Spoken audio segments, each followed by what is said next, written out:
Riverside Healthcare puts the health and wellness information you need well within reach. Welcome back, and thanks for tuning in to the Well Within Reach podcast brought to you by Riverside Healthcare.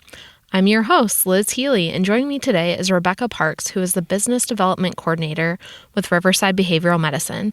Thanks for joining us today, Becca. Thanks for having me. Can you tell us a little bit about yourself and your background? Yeah, so I have been with Riverside in a role like this for about 3 years now. And prior to that, my background is in social work. So I have worked with young moms in opening a parenting program locally. And before that, in the Chicago area, I worked with the Children in Care, so DCFS, and then also adoptions in Illinois and internationally.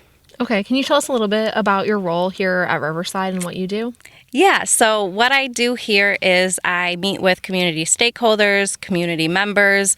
I'm a part of a lot of different communities, just sharing about the services in regards to behavioral medicine and mental health that we at Riverside have to offer, but then also learning what our community and surrounding areas have to offer, and then also looking into what are ways that we can connect with other stakeholders and organizations to address the needs of mental health in our community.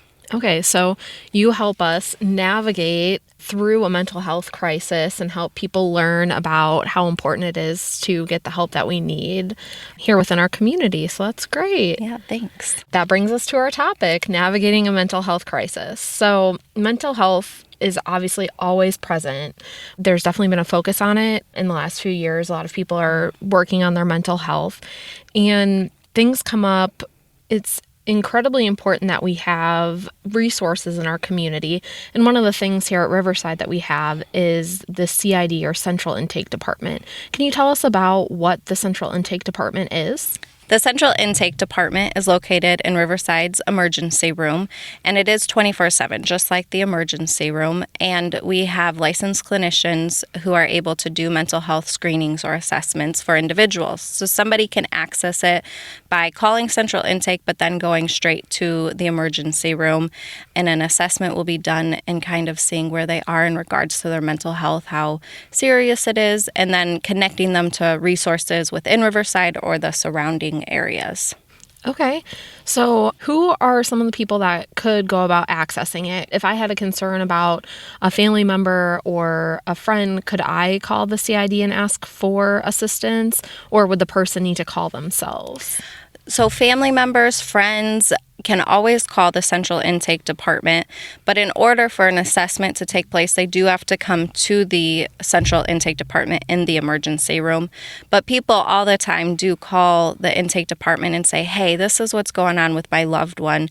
What could I do? And whether that be the Central Intake navigating with them how to include law enforcement or how to contact a therapist, they can help walk through that. But if an assessment is what's needed, then the individual does need to go to the hospital and be assessed there. Okay. So if someone's experienced like a mental health emergency and perhaps cannot get themselves to the Central Intake Department or does not have the capacity to call, how would they go about accessing it? Can you come by ambulance to the Central Intake, or how does that work? Yeah, so ambulance is able to transport everybody. Say you have a loved one that you're concerned about. Somebody can call the 911 and ask for a wellness check on that person. And the police will come and they will do a wellness check. And if they do find that they do need to go to the hospital for a mental health screening, an ambulance will transport them. But also sometimes when people call the Central Intake Department, they're able to talk with the person, and then maybe a parent or a friend will drive them to the emergency room as well. Okay. Well, it's really important to know that there are like multiple ways that you can access it. Why is it so important that we have this type of resource in our community? It's so wonderful that we have this because nationally there is a suicide hotline. There are a lot of hotlines that are wonderful, but they are not centrally located. So they have to utilize their database or Google just like we do.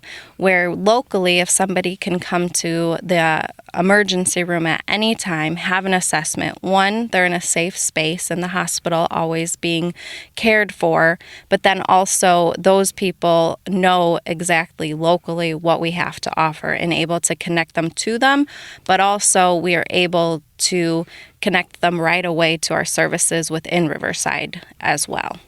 Okay.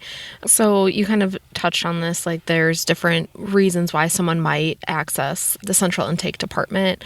Can you give us some examples of things that people might call the central intake department for?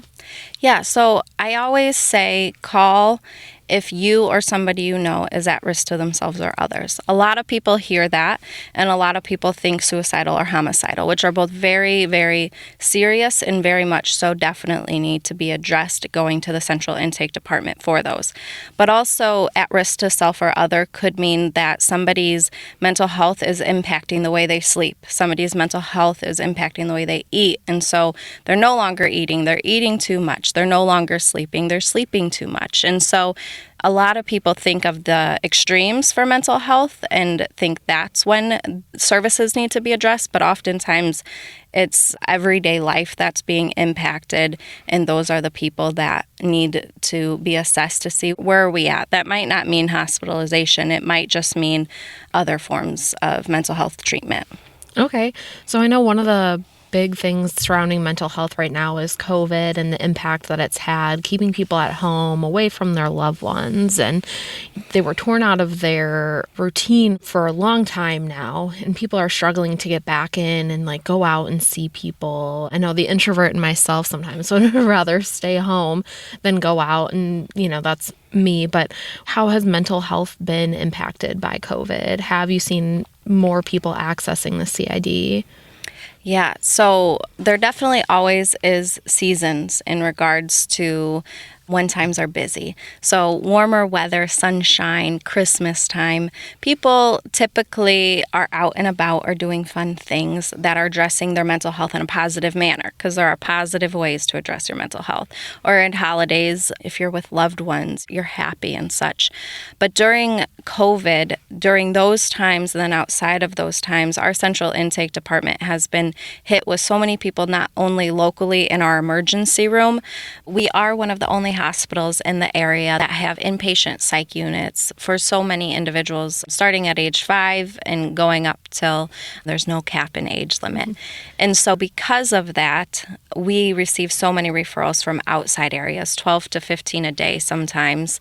And that's not just the people who locally are accessing it. So COVID, more than ever, has impacted everybody's mental health, and we are seeing so many people in need of services. So it's greatly affected it. Okay.